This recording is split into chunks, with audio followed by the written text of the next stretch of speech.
Hey everyone, it's Zach with Palantir Research. The Army and Palantir respond officially to the narrative by William Blair analyst Louis De Palma, but he responds back to them doubling down, as well as more details around the Fujitsu partnership. So looking at the stock first, Palantir is up a couple percent as of this recording, with the indices also showing a little bit of green. So with the quiet day today, let's just get into the news.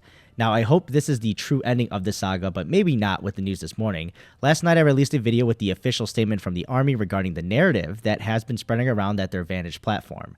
So Louis De Palma from William Blair pointed out intellectual property concerns and vendor lock-in, saying that's what the Army was referencing.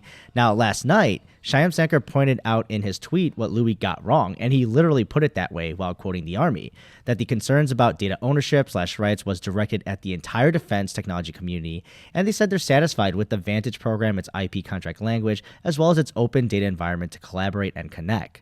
Now, the analyst in response actually reiterated their underperformed rating and focuses on the fact that they think the Vantage renewal will be less.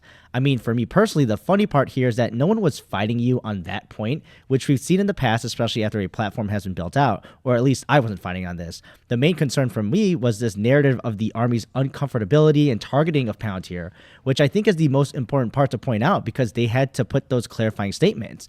And it literally is the reputation driving Palantir's business that they've built up with their customers, and that's the customer is in control and has ownership of their data completely. I mean, I'd put any analyst, even if poor performance, above at least a foxglove, but here we are today. I mean, I get pride, but this is usually the first act of weakness in which you distract or deflect and then defend a point that wasn't even being corrected in the first place. So the most important part, though, in all the end here, and I can agree with this, is just how the contract plays out in the end either way.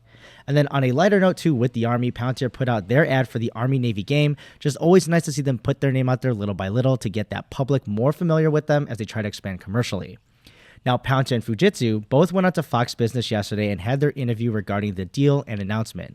I only covered the PR last night in my video, so we get a few more nuggets actually of information that are important. They hit it right off the bat saying it's a $40 million deal, which I didn't see in the initial press release. Karp goes on to compliment Fujitsu and says outright they can't keep up with the demand for AIP in the US, so that's very positive. Then Fujitsu will help by providing their services to the US market while Palantir still scales their AIP product.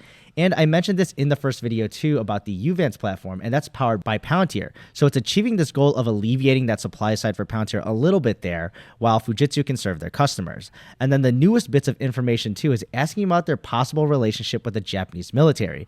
Now, Karp doesn't reveal any specifics here, not surprising, but goes on to compliment the Japanese and the US relation, as well as their military being competent and striving for the best software products for their armed forces. Hopefully that means Palantir.